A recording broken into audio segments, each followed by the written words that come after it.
Itu kan sikap tangan di bawah, ngambil, taking.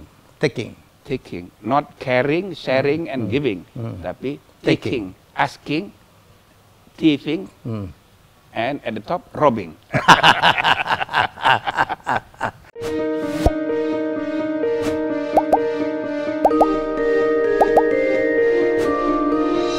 Ya, saya kedatangan tamu yang luar biasa. Ini, waduh, tokoh guru bangsa kalau saya menyebutnya gitu ya. Dan kebetulan saya punya kedekatan. Sama-sama berasal dari Palembang dan sama-sama berasal dari kursus yang sama. Sailendra namanya. Ini Profesor Dr. Jimli Asidiki. Saya izin manggilnya kakak karena sehari-hari kami ngomong bahasa Palembang. Nah itu kak, aku izin tuh kak. Apa kabar kak? Alhamdulillah. Apa dia sibuk di PD itu? Sibuk, tapi kalau anggota kan tidak terlalu sibuk. Dulu aku pikir kakak tuh jadi ketua, udah jadi ya kak? Enggak.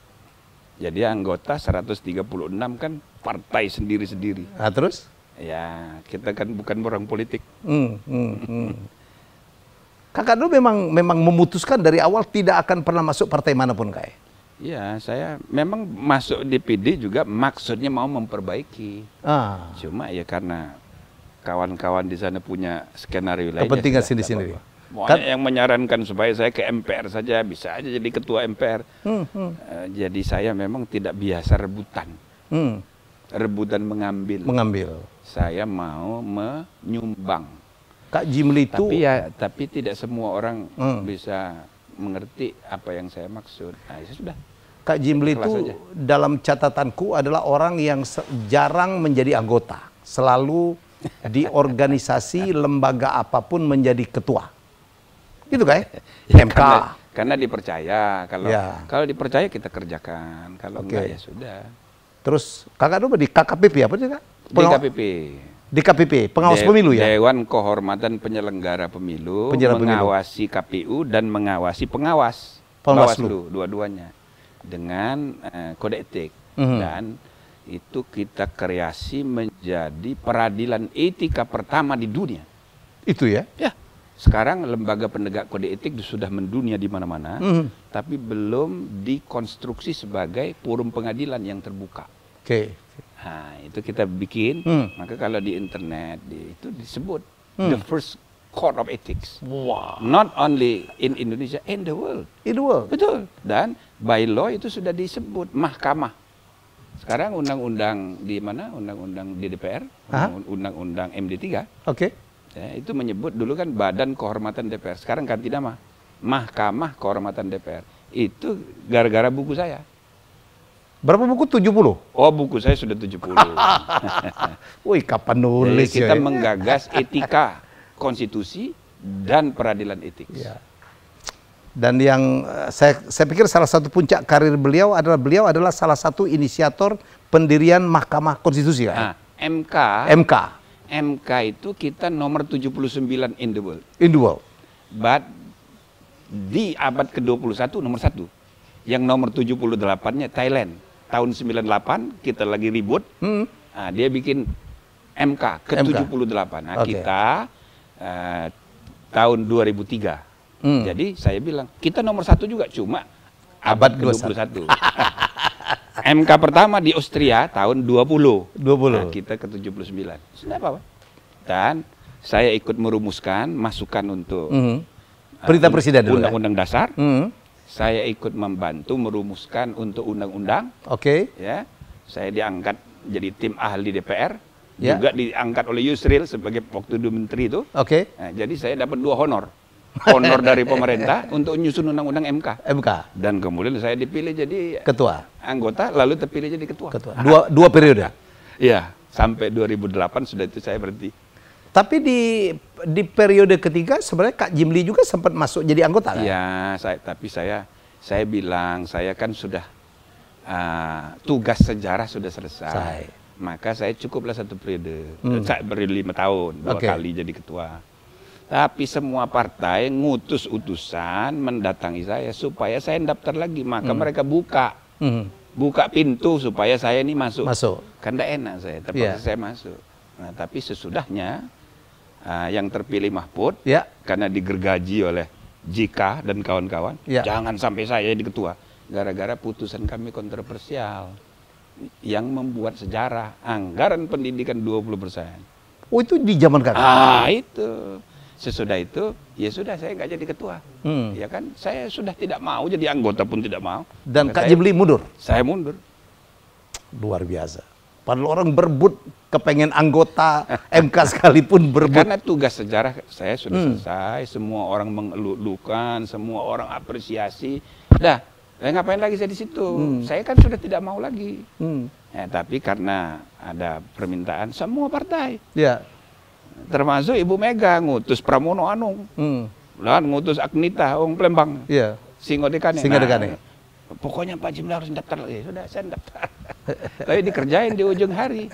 Sudah. Mundur. Terpilihlah Pak Mahfud.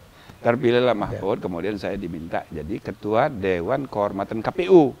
KPU dulu. KPU dulu. Nah, kemudian karena dianggap bagus, sukses, ditingkatkan menjadi DKPP. DKPP. Nah, kita bikin lagi MOP, bikin peradilan terbuka. Luar biasa Kak Jimli. Ya, pokoknya mana kesempatan untuk nyumbang bagi negeri, kita kerjakan aja. Dan lakukan yang terbaik. Ya, gitu. Dan sesudah itu nggak usah rebutan. Sekarang ini semua orang rebutan. Itu kan sikap tangan di bawah, ngambil, taking. Taking. Not caring, sharing, and giving. Tapi taking, asking, thieving, and at the top, robbing. Pernah jadi pansel KPK juga Kak ya? Oh, pernah. Dan pernah juga nyalon KPK juga? Yang memilih Abdullah Hamahwa, itu kan tim saya dulu, panselnya. Jadi peristiwa kenegaraan itu banyak sekali ya peran Kak Jimli itu ya. Pernah di DPA juga Kak ya? Oh, di DPA dulu saya.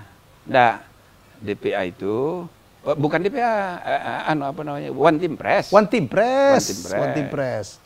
Udah zamannya pokoknya SBY. Puncak-puncak ya, sama-sama Maruf Amin. Ya. Ketuanya Pak Emil almarhum nih. Istrinya Pak. Nah, makanya saya paling muda. Paling muda waktu itu. Jadi satu hari rapat. Saya bilang, bapak-bapak, ini Dewan Penasihat ini cuma satu dalam konstitusi. Tadinya DPA, sekarang One Team Press. Sedangkan lembaga yang memberi nasihat kepada presiden dan kepada pemerintah, ini banyak ini. Ada 20-an. Jadi saya usul, kalau bisa, kita efektifkan One Team Press ini menjadi koordinator. Mengintegrasikan semua masukan. Seluruh penasihat presiden. Sampai kita koordinasikan sebelum ke presiden. Wah, setuju semua. Ketok. Sesudah rapat, saya dihubungi yang senior-senior. Pak Jimli, kita kan udah pada tua ini, jangan sibuk-sibuk kita bikin ini. terus saya dihubungi, Pak Ginanjar, kan anggota juga sama saya, Rias Rasid sampai Mas Sulit. Pak Jimli, saya setuju, tapi kalau bisa jangan terlalu sibuk kita ini dibikin. Anda kalau usulnya begitu tadi, sibuk sekali nanti gitu. Jadi akhirnya saya terpaksa, ya sudah kalau gitu rapat yang akan datang saya ubah itu usul saya. Jadi apa namanya Lucu itu kan juga, tempat ya? orang tua-tua gitu kan, orang yang sudah selesai gitu. Jangan sibuk-sibuk lah. Padahal saya bilang, ini negara ini butuh lembaga ini. Iya. Iya kan? Ya tapi nggak kesampaian. Ya kita ini orang kerja gitu loh. Dapat jadi diem. Dapat jadi. Tak balik ke MK. Sekarang nganggur saya. Sekarang nganggur, banyak nganggur, apalagi DPD. pandemi begini kan. Iya. Jadi begitu dapat undangan dari Helmi, boleh juga ini. Kan sayang kalau pengalaman kakak, ilmu kakak itu Saya itu selalu nyebut, ini contoh murid saya bahasa Inggris 2 orang, Helmi, Tantowi dulu, baru Helmi. Sekarang bahasa Inggris mereka jauh lebih hebat dari saya. Nggak banyak orang tahu Prof. Jimli itu adalah guru bahasa Inggris dulu ya. Guru bahasa Inggris. Jadi, cerita Kak tentang kursus kita tuh Kak. Kursusnya kecil ya kan? Saya tidak ingat ya. Iya. Apakah dulu Lokasi masih di situ. masih di situ? Samping Sanggar. Jadi saya dulu guru bahasa Inggris bersama dengan Anwar Puadi. Cuman saya tidak ingat apakah dia duluan yang ngajar kamu itu atau saya duluan. Jadi saya kelas yang pertama atau kelas yang kedua? Kedua kali Kak. Kedua setelah Anwar Puadi. Kayaknya lebih duluan Kak Anwar daripada lebih dulu dia. Ya, lebih dulu dia setahun. Tua itu Kak. Gayanya baik-baik itu. Gaya. Jadi aku perlu kasih tahu kepada para penonton nih. Jadi kursus yang kecil itu, kecil sampai sekarang nggak Kursus berkembang. bahasa Inggris. Bahasa Inggris namanya Shailendra Institution. Institute. Ya, Institute. Itu alumninya itu ada Prof. Jimli, Anwar Fuadi, Imade Mangkupastika. Imade Mangkupastika. Terus ada Musiasa adiknya. Musiasa adiknya, ada 3 dubesa. Lubus. Ya, Darmansyah Oh, Jumala, nama saya. Tantowi Yahya, Tantowi. Amhar. Amhar. Ya, Amhar itu sekarang di Bukares. Oh, di Bukares ya? Bukares, negerinya para Dracula itu.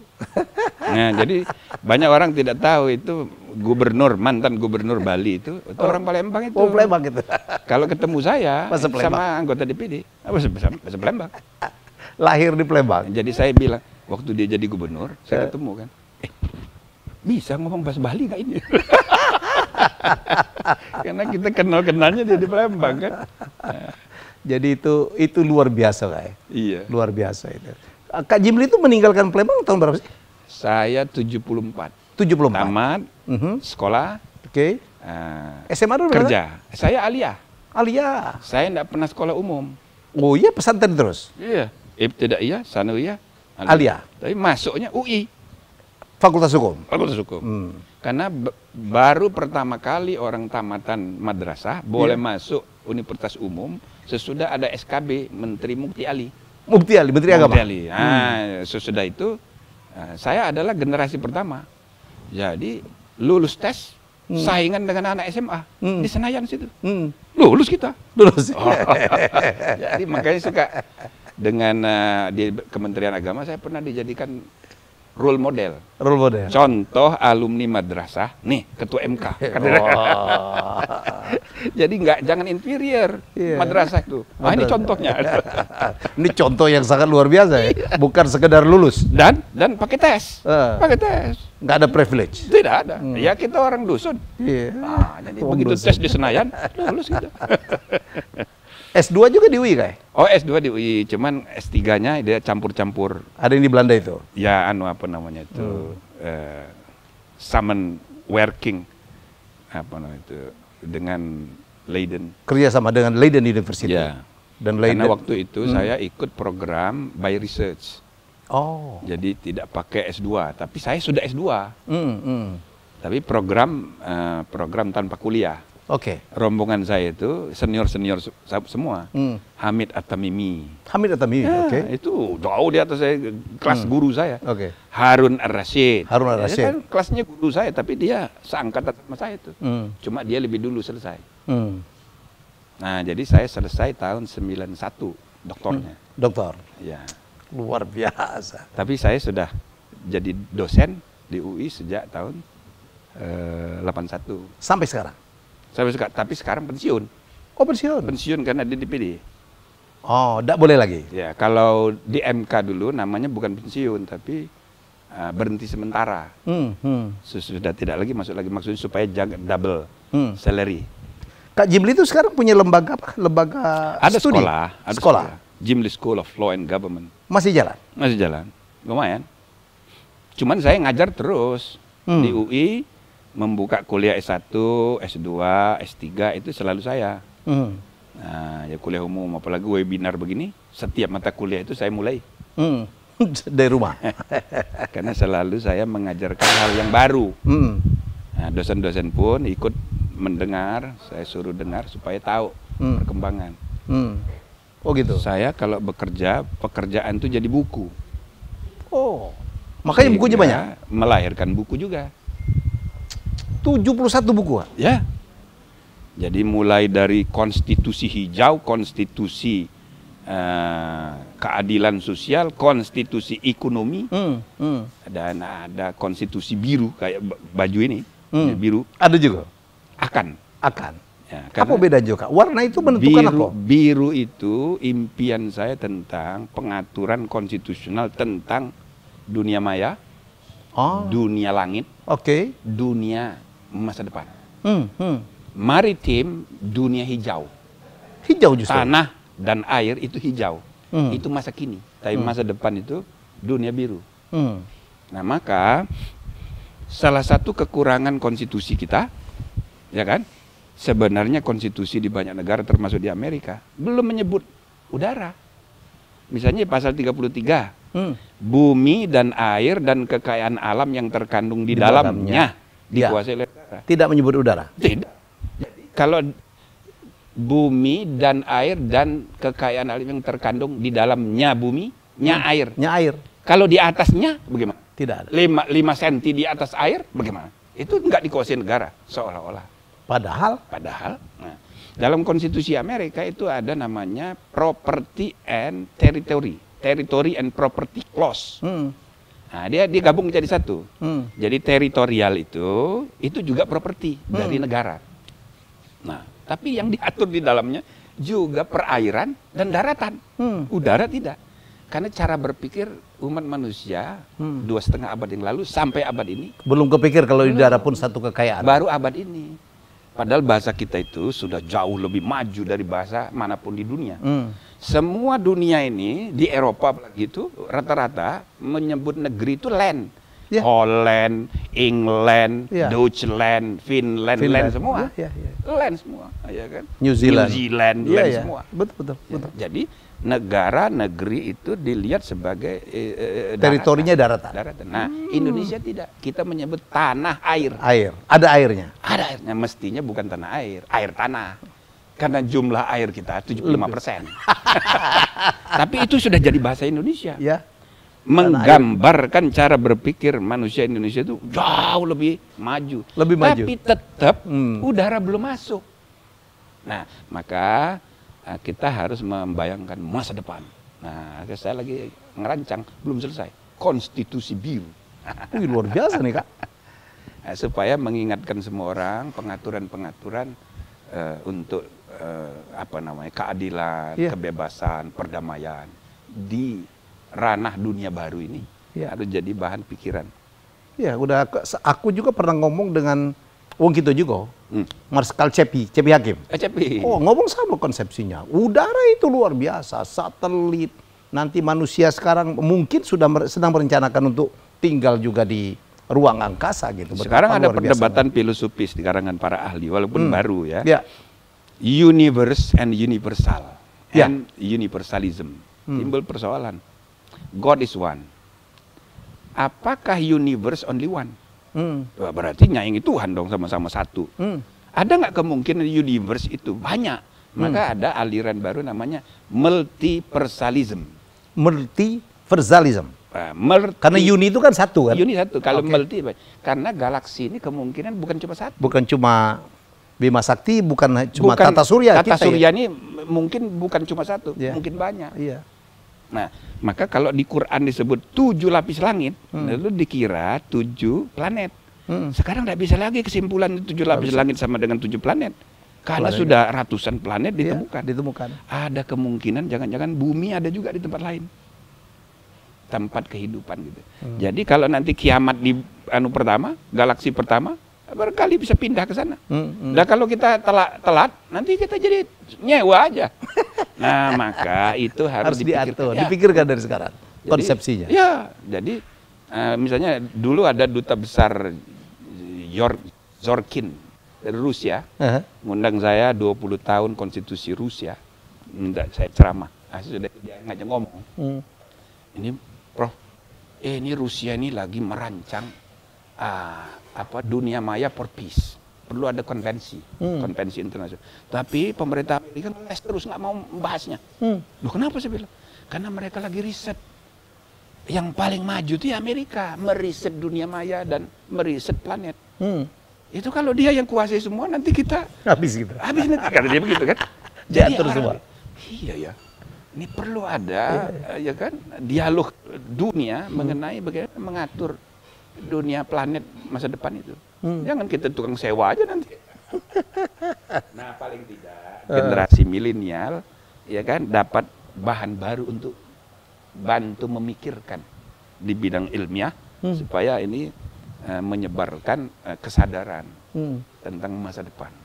Jadi Prof. Jimli itu sampai ke situ pikirnya. Kita harus pikirkan generasi mendatang. This is the 4th largest country in the world. In the world.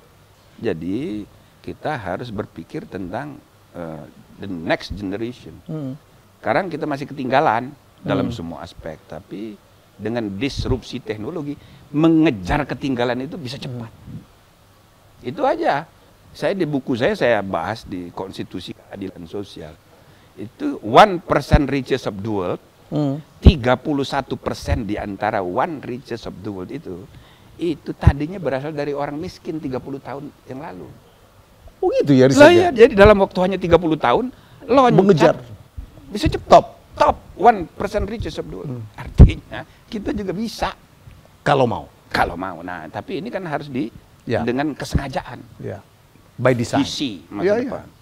Jangan sibuk ngambil rebutan urusan-urusan. Sekarang masih taking, rebutan ngambil. Sedih gitu Kak ya. Sedih. Angka korupsi tidak turun-turun. Itulah gara-gara sibuk ngambil. Prof Jimli kan ada juga di ranah pemilihan umum ya, pilkada ya. Jadi nggak tahu aku apa salah pernah dengar pertanyaan tentang something wrong with our election system. Orang-orang terbaik belum tentu terpilih. Dan ongkos memenangkan jadi kepala daerah itu mahal luar biasa. Aku kan kalah 3 kali Kak. Betul. Makanya sekarang banyak sekali kepala daerah tertangkap. Dan terakhir kita lihat Gubernur Sulsel, shock saya Kak. Because I know him well. Wih kena juga. Prof Jimli ada gak kira-kira pemikiran? Jadi, maka itu sistemnya Kak harus direform. Direform kan? Itu tadi, tapi ada jangkauan berpikir jauh.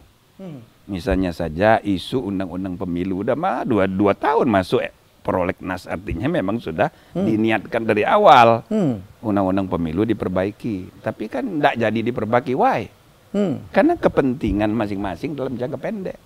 Partai kecil minta jangan dibahas lah, karena yang dipikirkan threshold yang mau dinaikkan orang dari 4 menjadi 5 itu kan berbahaya bagi partai kami. Nah, itu. Ada kepentingan. Iya, bagi partai besar, loh, ada ide untuk menurunkan threshold presiden.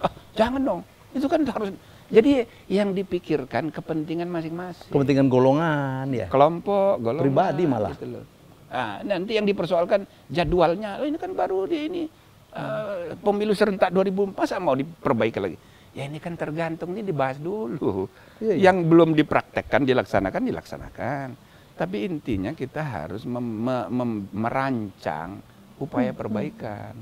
Saya ini orang yang mempromosikan metode omnibus law dipraktekkan di Indonesia udah 10-20 tahun ini. Baru goal sekarang. Tapi bukan hanya untuk investasi, untuk menata hukum, termasuk menata sistem demokrasi. Kenapa tidak digunakan metode itu? Tanya kepada yang memahami dan yang mempraktekkan. Masya Allah banyak sekali yang harus diperbaiki. 5 tahun saya mecat-mecat ratusan penyelenggara pemilu. Itu kan jadi bahan semua. Orang urusan kecil-kecil banyak sekali. Dan itu harus didekati dengan terpadu. Misalnya apa kaitannya dengan undang-undang penyiaran? Apa kaitannya dengan undang-undang PT, sistem pemilu? Ada. Apa kaitan dengan undang-undang ormas? Ada semuanya. Dengan MK ada. Jadi kalau menerapkan metode omnibus bisa kita perbaiki. Tidak bisa kita misalnya, partai politik untuk mengurangi kasih anggaran supaya dia nggak nyari duit. Dari satu segi iya. Tapi kan harus komprehensif agendanya. Kalau anggarannya sudah dibiayai semua, tapi demokrasi internal partai tidak. Percuma juga. Gimana percuma? Sekarang semua partai mengalami pembiruan darah. Jadi dinasti semua. Itu tidak sehat. Pembiruan darah. Dia tidak mungkin menjadi instrumen demokrasi bernegara jikalau internalnya belum demokratis. Masih maka nepotis, yang terjadi di Demokrat begitu. Namanya Demokrat tapi kan belum tentu. Lahirnya di zaman reformasi tapi kan belum tentu begitu. Nah, PDIP begitu, partai yang lain begitu. Partai reformasi kan jadi klannya Amin Rais juga, mantu juga, besan. Jadi yang begini-begini ini harus komprehensif lihatnya. Gitu loh. Nah, jadi maksud saya kalau kita mau menata perlu upaya menyeluruh. Nah, jadi harapan saya sebetulnya periode keduanya Jokowi ini ada peluang, ya kan? Tapi jangan hanya untuk ya kepentingan jangka pendek. Gitulah. Jadi kalau keluhan mengenai sistem politik bukan hanya urusan pemilu, bukan hanya pilkada, tapi menyeluruh sistem kepartaian, gitu loh. Tapi sedih kita, Kak. Anda bayangkan ya misalnya ya, sekarang demokrasi makin mahal. Sekarang? Iya. Dalam sejarah ada 7 presiden punya latar belakang bisnis di Amerika, tapi belum pernah seorang konglomerat bisa terbayang, bisa terpilih. Sudah terjadi. Donald Trump. Donald Trump dengan segala hiruk pikuknya. Sama, itu gejala dunia. Demokrasi sekarang makin mahal, membutuhkan biaya, popularitas dan sebagainya. Yeah. Maka ketergantungan politik kepada bisnis makin kuat. Makin kuat. Disitulah. Disitulah letak persoalannya. Maka kalau tidak ada pemisahan tegas, pengaturan yang memisahkan tegas antara bisnis dan politics, konflik kepentingan bisnis dan politik. Nah, ini yang terjadi sekarang. Maka oligarki bisnis kerjasama dengan oligarki dinasti menyatu menjadi satu. Itu persoalan. Itu persoalannya. Nah, kalau tidak ada internal demokrasi, ya namanya intrademokrasi, harus menyeluruh, ya kan. Nah, sambil misalnya tadi biaya-biaya politik bisa dikurangi, tapi harus komprehensif. Nah, kita memerlukan orang yang memikirkan menyeluruh, sistem building. Pada akhirnya the rule of law, not of man. Itulah prinsip negara hukum. Kita harus membangun sistem sebagai kepemimpinan, not the personal leadership. Datang dan pergi itu orang, hanya 10 tahun. Tapi sistem itu ajak. Menuju ke sana kita masih jauh ya? Ya, memerlukan leadership transformational and moral. Moral and transformation leadership. Bukan transaksional. Sekarang masih rata-rata transaksi. Tidak apa-apa, mungkin ini baru tahapan menuju ke sana. Kita mesti sabar. Minum dulu, Kak. Oh, ada disediakan minum rupanya ya. Ini gulanya apa ini? Gula diet lah. Diet lah. Nah, kalau gula itu makruh. Haram malah ya. Udah divaksin? Belum, Kak. Nah, aku kan cepat vaksin. Aku penyintas. Saya sudah divaksin kemarin. Oh, aku penyintas, Kak. Oh gitu? Iya, sempat 3 minggu kena, tapi alhamdulillah. Oh, kalau sudah pernah kena udah aman. Tapi nunggu 6 bulan katanya. Gitu? Nunggu 6 bulan, tapi alhamdulillah aku seperti diberi oleh Allah kesempatan untuk istirahat. Karena terlalu gembut, Kak. Habis selesai, berhenti dari TVRI. Berapa minggu jadinya selesai? 3 minggu. 3 minggu ya? Udah sampai 17 hari lah. Alhamdulillah. Nikmat betul. Cuman kelihatan tambah mudanya. tambah ini kayak tambah sehat, tambah muda. Tambah sehat.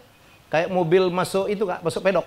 Jadi begitu keluar itu mesin baru, ban baru gitu. Tergantung sudut pandang lah, Kak. Ya, Kak, balik ke topik kita, Prof. Oke. Kan gitu tuh. Jadi seolah-olah orang merebut jabatan apapun, kepemimpinan apapun, kosnya tinggi sekali. Dan begitu memimpin terjadilah harus impas dong. Nah, itulah makanya untung saya ini terkenal di DKI. Jadi penduduk DKI pun pemilihnya itu rasional. Jadi walaupun saya nggak kampanye, nggak apa nih, terpilih juga. Terpilih nomor 1 saya. Iya, suaranya besar. DKI. Aku dulu ya, lumayan lah. Aku dulu harap cemas, Prof. Aduh, jangan sampai nggak terpilih. Jangan sampai tidak terpilih. Jadi ini ngomong bercanda aja nih. Itu alasan kenapa lebih memilih DKI daripada Palembang ya? Ya kalau di Palembang mungkin lebih mudah kali ya, mungkin lebih dikenal di situ ya. Tapi mahal, Kak, ongkosnya. Mahal ongkosnya. Aku kurang terkenal. Nah, di sini saya nggak pakai biaya. Karena orang di sini lebih rasional kan? Lebih rasional. Beda dengan di kampung kita. Siapa yang nak ngenjuk duluan? Aku kan 3 kali. Siapa yang tak kenal aku? Kalah, Kak. Karena kita tak kalah bayar duit. Jadi ada tak pikiran dari Prof. Jimli supaya misalnya sistemnya tidak transaksional seperti itu dalam memilih leader? Ini harus mulai dari kesadaran pemimpinnya. Nah, begini ya, budaya politik kita ini masih feodal. Ini warisan lama. Karena ketika tahun 45 dulu, waktu kita menyusun Undang-Undang Dasar, banyak orang tidak menyadari. Oke. Ya, tidak banyak pasal yang diputing. Nah, di antara pasal yang diputing itu tentang republik. Ya, kenapa mesti diputing? Karena banyak yang ngotot, nggak mau republik. Apa yang kerajaan? Jadi ada 9 orang tidak mau republik. Waktu diputing tinggal 6. Jadi 55 minta republik, 6 minta kerajaan. Maka saya selalu mengatakan, seandainya pada tahun 45 dibikin referendum dulu, belum tentu republik menang. Karena rakyat di desa-desa nggak tahu apa itu republik. Konsep baru. Iya. Nah, jadi 55 itu anggota konstituante. Anggota BPUPKI. Oh, Konstituante BPUPKI. kan tahun 56. Ah, BPUPKI, oke. Ini masih awal. Nah, jadi harus diputing karena ngotot. Nah, yang lain-lain itu aklamasi aja. Misalnya tentang bentuk negara, kita bikin negara kesatuan, bukan negara federal.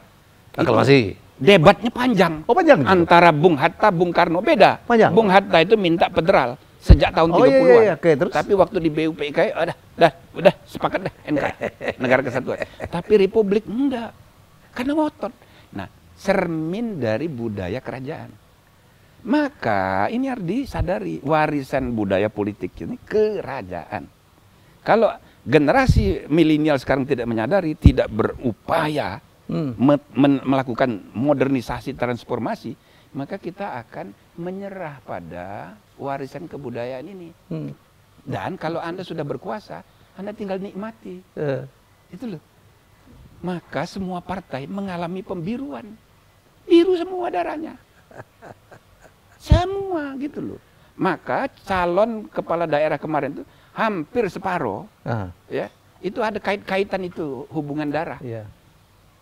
Di mana-mana. Tapi dulu kan MK kan sempat ngambil keputusan tidak boleh nepotisme, Kak, ya. Tidak boleh dilanjutkan oleh petahana, ingat. Walaupun akhirnya diralat, ya kan? Ya, kalau untuk demokrasi yang rasional itu kan tidak bisa dibatasi, itu kan hak asasi. Cuma ini kan soal pendidikan, ya, pencerahan, pendidikan peradaban. Jadi harus ada yang menyadari melakukan transformasi. Misalnya kalau sudah semua institusi itu sudah rasional, kayak di Amerika, George Bush Junior dan Senior, nggak boleh dihalangi. Nah, tapi syaratnya sistem politik sudah melembaga, semua institusi itu sudah bekerja profesional. Kita ini belum. Jadi memerlukan tahapan menuju ke sana dengan kesengajaan. Kak Jimli pernah tahu enggak ada satu provinsi, gubernurnya Dio, ketua DPRD-nya kakaknya, terus kalau tidak salah, apa wali kota ibu kota provinsi itu ponaannya atau gimana lagi? Fungsi trias politikanya kayak apa, Kak? Masih banyak itu. Makanya ada desa begitu juga. Punya 2 istri, dua-duanya jadi kepala desa di bawah anu dia. Jadi dibagi. Bagaimana? Itu kayak lucu-lucuan aja kan? Nah, tapi kalau itu dianggap sesuatu yang serius, karena pada akhirnya mekanisme meritokrasi itu tidak jalan. Jadi the best is just good enough. The best is just good enough. Menjadikan bangsa kita itu ke tingkat peradaban global itu, ya mau tidak mau kita harus modernisasi itu. Tradisi yang kayak begitu. Ya, bukan harus dikecam di apa, tapi itu harus diterima sebagai proses, nggak bisa dipaksa juga. Misalnya partai, menurut saya kepemimpinan partai itu harus ada target.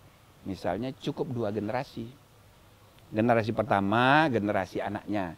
Habis itu harus dipikirkan what next. Karena di dalamnya harus ada modernisasi manajemen. Itu yang disebut internal intrademokrasi itu. Itu menjadi syarat. Nah, jadi kalau nanti jadi ketua umum, dia tidak menentukan siapa capres. Supaya profesionalisme, ya kan, orang ngurus partai, ngurus ke dalam. Dia nggak perlu populer. Nah, untuk menjadi capres itu dibikinkan konvensi. Nah, misalnya gitu kan. Menerima masukan ya dari masyarakat. Jadi tidak konflik kepentingan antara capres untuk bernegara dengan ketua umum partai. Misalnya begitu. Itu 2 hal yang berbeda. Tapi ini kan harus dirancang ke arah jangka panjangnya. Nah, bagaimana ini kepemimpinan? kalau bisa 2 generasi ada. Nah, gitu loh. Ini ketong Palembang sebroyot dia kalau ya. Aduh. Nah itu diperlukan kesadaran dari para pemimpin. Nah itulah beda leaders and politician. Leaders and politician. Kalau politisi mikirnya itu ya kepentingannya sendiri. Politik. Dan next election, kesempatan berikutnya itu yang dipikirkan. Tapi kalau statesmanship itu kan memikirkan jangkauan berpikir mesti Statement itu negarawan ya, ngomong ke negarawan begitu. Nah, maka dibutuhkan begitu. Ya saya menghimbau lah generasi kepemimpinan baru pasca reformasi ini jangan memperangkap diri dalam cara berpikir mediocrity, jangka pendek, ya kan? Harus jangka panjang. Harus jangka panjang. Prof. Jimli yakin enggak? Kan ini ada yang ngomong 2045 Indonesia akan menjadi salah satu negara terkuat di dunia. Ya membutuhkan itu tadi jangkauan berpikir dan makin banyak orang yang berpikir jangkauan jangka panjang itu. Jadi optimisme sama dengan pesimisme. Optimisme sama dengan pesimisme. Tergantung what will be the action. Jadi optimisme itu ya kan membutuhkan banyak bukti-bukti faktual. Nah, bisa kita jelaskan data-data menunjukkan ke arah optimisme. Tapi pesimisme sama juga. Kelompok yang pesimis itu punya data-data faktual banyak sekali. Sehingga dia membayangkan 2045 hancur negara ini. Kalau dijelaskannya dengan cara pandang dia, seperti masuk akal juga. Dua-dua masuk akal. Tapi yang penting, what to do. Kalau Anda membayangkan optimisme, apa yang mesti you kerjakan supaya optimisme itu terwujud. Tapi sebaliknya, kalau you membayangkan pesimisme, kehancuran, bagaimana caranya supaya jangan hancur? Karena yang penting sama juga, what to do. Betul. Gitu. Sebab orang berpikir optimis dan pesimis itu kadang-kadang karena posisi. Karena posisi, sudut pandang, dan karena kepentingan. Jadi kalau pejabat biasanya ngomongnya selalu optimis. Tapi kalau mantan pejabat dan calon pejabat selalu pesimis. Maksudnya supaya kalau dia yang dipilih, baru optimis gitu. Selalu begitu.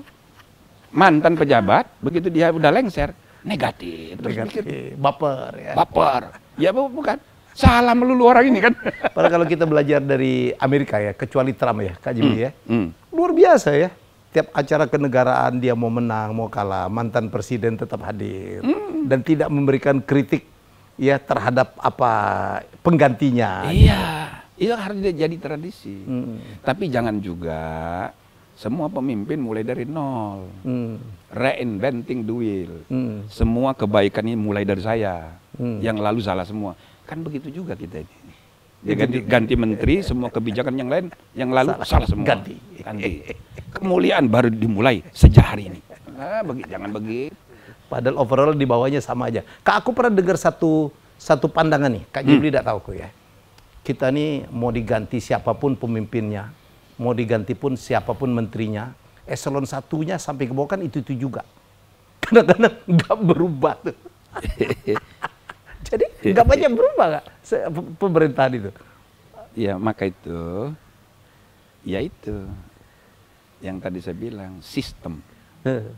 Yang ajak tuh sistem. Orang ini kan bisa bergiliran. Iya. Tapi orang itu bukan hanya pejabat politiknya, termasuk pegawai-pegawainya. Ya kan? Betul. Ya, yang penting itu sistemnya. Ya, kalau sistemnya diganti, ya diubah, ditransformasi, kan bisa bergerak. Ya. Saya tidak setuju untuk misalnya dipecat orangnya. Tidak perlu. Orangnya orang yang sama, tapi sistem kerjanya berubah. Misalnya, setiap kali ada peristiwa besar kayak pandemi begini, ini kan peluang untuk mengubah cara bekerja. Ini bisa ini, cara bekerja. Iya. Jadi di kantor kita tetap 10 orang, dulu menghasilkan 1 M, dengan adanya begini tetap 10 orang, bagaimana caranya menghasilkan lebih 100 M. Jadi ada multitasking effort, ya ada retraining, kayak gitu. Jadi sebetulnya sistem kerja yang harus diperbaiki. Nah selama itu tidak, ya itu tadi, ya orangnya itu sama juga. Karena sistemnya memang tidak diganti ya. Iya, jadi atas diganti, tapi kan kalau berpikirnya tentang orang, harus ganti semua orangnya, itu tidak menyelesaikan masalah. Karena kita harus hidup dengan manusia yang ada ini, Ya. dengan segala plus minusnya. Ya.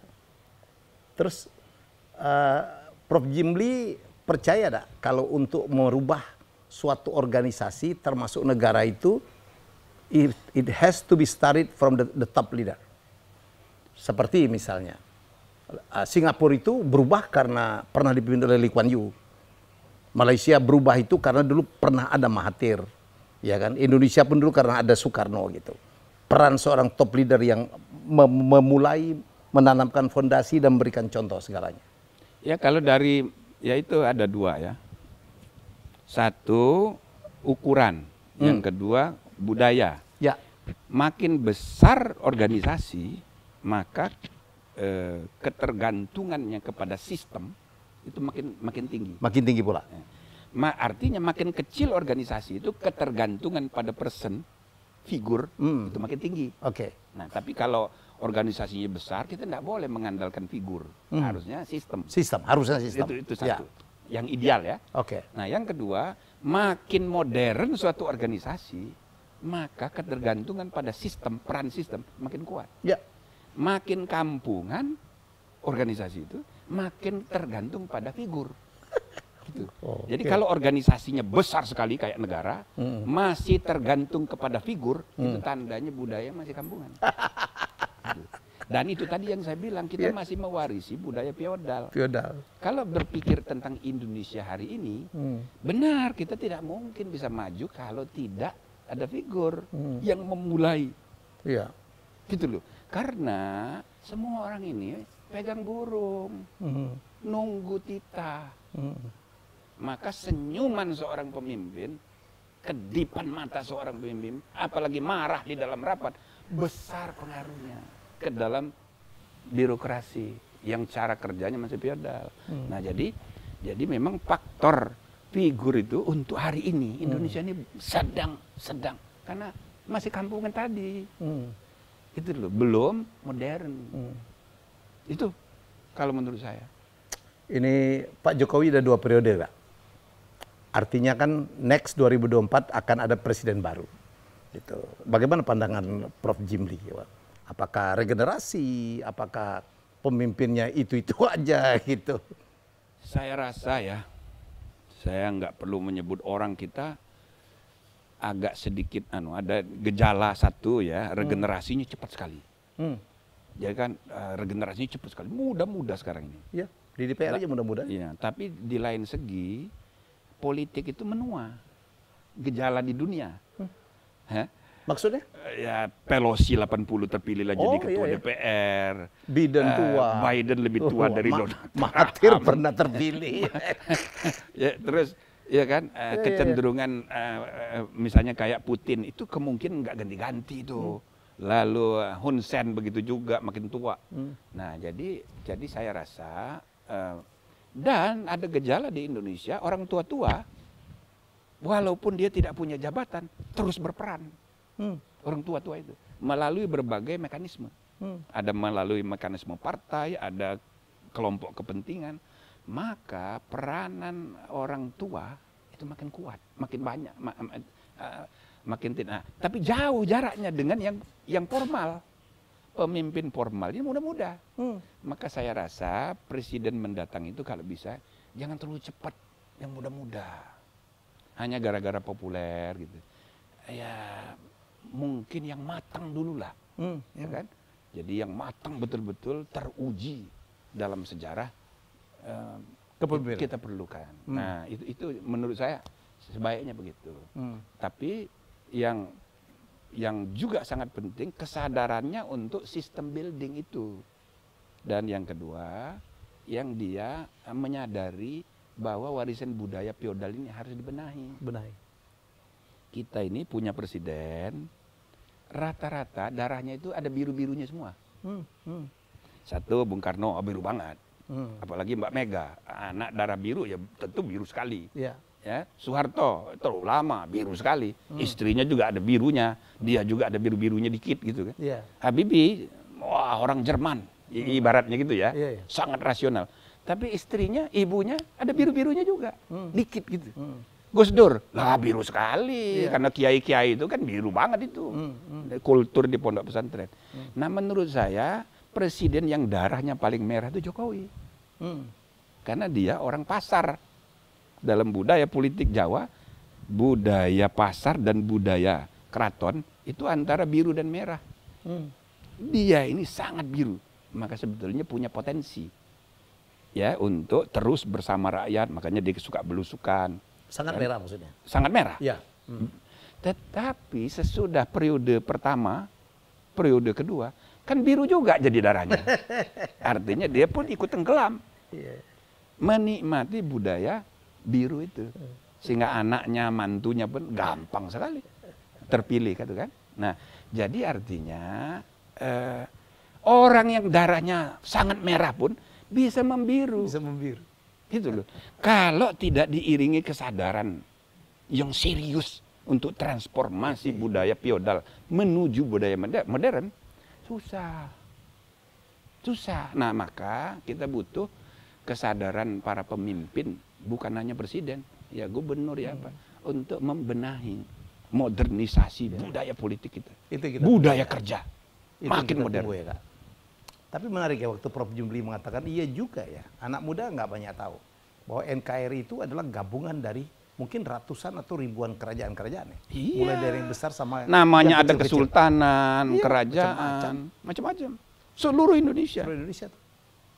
Disatukan. Disatukan. Hebat kita sampai sekarang nggak pecah kan?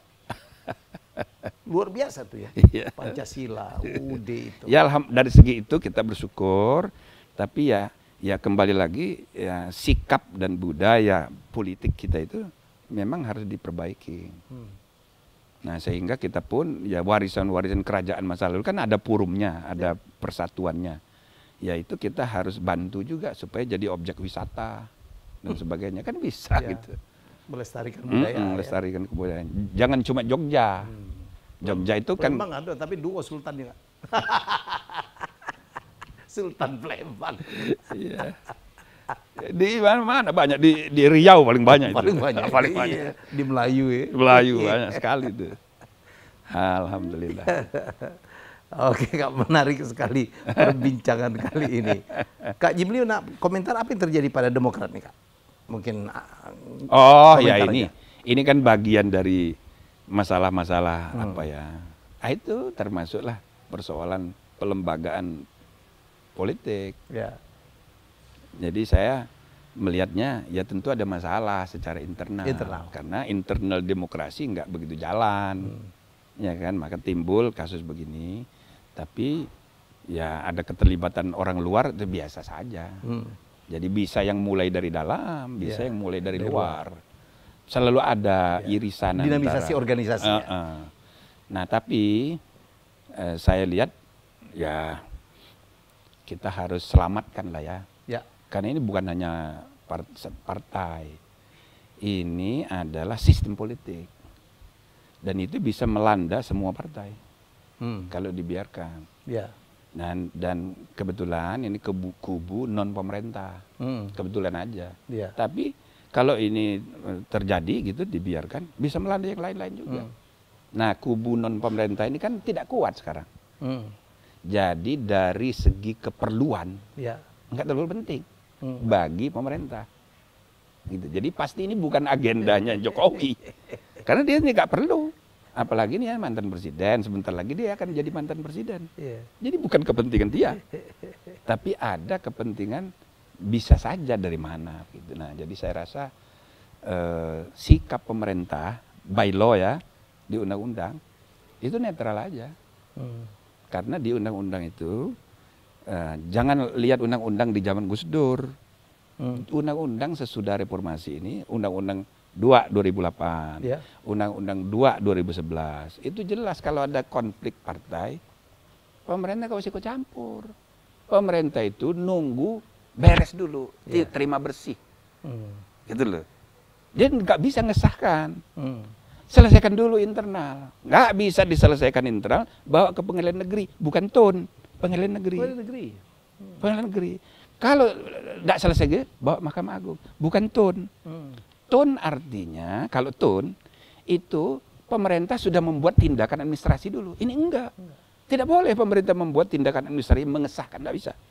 Karena jelas di Undang-Undang pasal 8 dikatakan dalam hal terjadi perselisihan, ya kan, pengesahan oleh menteri tidak dapat dilakukan. Nah, ini kan sudah ada perselisihan. Jadi pemerintah pasti netral. Karena di undang-undangnya sudah diatur. Dan harus netral. Harus netral dan memang itu amanat Undang-Undang Dasar. Beda membubarkan ormas dengan membubarkan partai. Karena dilindungi oleh Undang-Undang Dasar, maka di konstitusi kita diatur. Partai kalau mau dibubarkan bukan di pengadilan biasa, tapi di MK. Forumnya khusus. Tujuannya melindungi kemerdekaan berserikat. Nah, jadi ini kan pilarnya demokrasi. Jadi nggak boleh dia. Nah, maka tidak bisa digunakan logika hukum administrasi umum. Hukum administrasi umum itu putuskan dulu oleh pemerintah, kalau tidak puas bawa ke pengadilan TUN. Itu administrasi umum. Tapi untuk partai tidak bisa begitu. Untuk partai, pemerintah harus ambil jarak. Dia tidak bisa mengambil tindakan administrasi sebelum beres dulu. Yang membereskannya siapa? Satu internal, atau yang kedua pengadilan. Yang dimaksud pengadilan negeri dan Mahkamah Agung, bukan TUN. Nah gitu. Dengan begitu, posisi pemerintah jelas tidak terlibat. Gitu. Maka kalau ada yang bilang ini Jokowi, enggak lah, nggak mungkin. Walaupun melibatkan satu pejabat. Nah, iya itu mungkin kreativitas individual aja. Kreativitas individual. Bisa saja. Nah, kan persepsi orang ini pasti sudah lapor. Iya, enggak mungkin enggak. Iya, kan kalau Raja Solo kan dilaporin begitu pasti dia diam aja. Lalu ditafsir sendiri, oh boleh, karena diam. Kan itu tafsir sendiri. Tapi ini rame. Iya. Maka sebenarnya kalau tidak mencegah konflik kepentingan, lebih baik dia. Kan ini bisa lama ini. Supaya istana nggak belepotan, mungkin lebih baik mundur atau diganti gitu ya. Tapi ya terserahlah. Biarkan, ini internal ya. Ya ini bisa lama ini. Biar aja, nggak apa-apa. Ini sambil publik belajar. Kontra pasti ada. Belajar berpolitik. Belajar berpolitik, demokrasi. Berpolitik with quality and integrity.